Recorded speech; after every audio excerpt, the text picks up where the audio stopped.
course, the heat rolls on. Boy, oh boy, has it been rough. We've had 1,300-degree days so far in July in Tulsa, and the way we're going, we're going to end up in the top 10. These are the most 100-degree days in July. The Julys that have had our most 100-degree readings. 1934.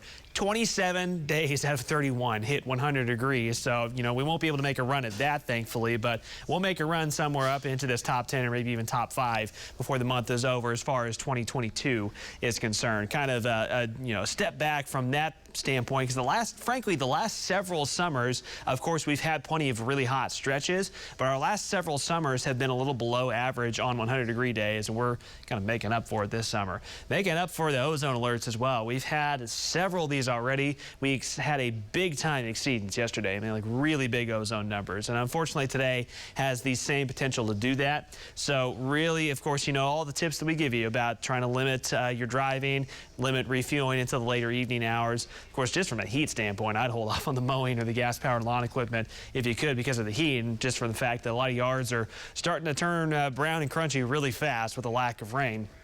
But those are things that can help the air quality. Here's the look from Gathering Place. We've got some clouds. Thank goodness. The longer we can hang on to them, the better. But mostly from Tulsa to the south. You get north of Tulsa, there's plenty of sunshine, and your temperatures are already climbing. Not even 9 o'clock in the morning, and it is 91 in Pawhuska, 95 in Pawnee. Are you kidding me? Not even 9 a.m. 89 in Pryor, 90 in Grove. Rain-cooled 75 in Sallisaw. That's the spot to be right now from a temperature standpoint. Highs this afternoon, another brutally hot day. Most of us at or above 105, and some of us near 107, 108. Technically speaking, I think a lot of us will maybe be about a degree lower than yesterday, if that's any sort of consolation. But it is going to be another stifling day, not a lot of wind. So there's the air quality issues, but then just from the heat stress, very little breeze to cool you off, another excessive heat warning, another, enough humidity. The heat index values could exceed 110. So here's how those temperatures go hour by hour.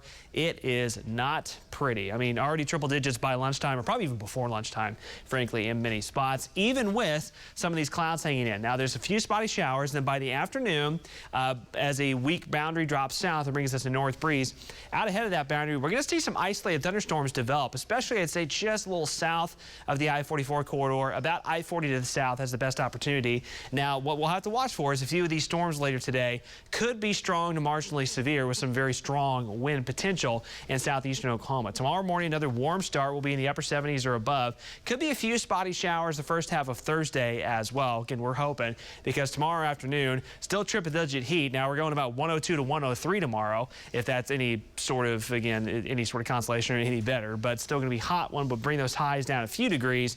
104 Friday, 106 Saturday, 108 Sunday. So it just really doesn't stop. But like we've mentioned, again, the winds have been light recently, but the winds start to pick up over the weekend. And so that'll give us a cooling breeze, but it will also mean that the fire danger becomes a much bigger problem heading into the weekend.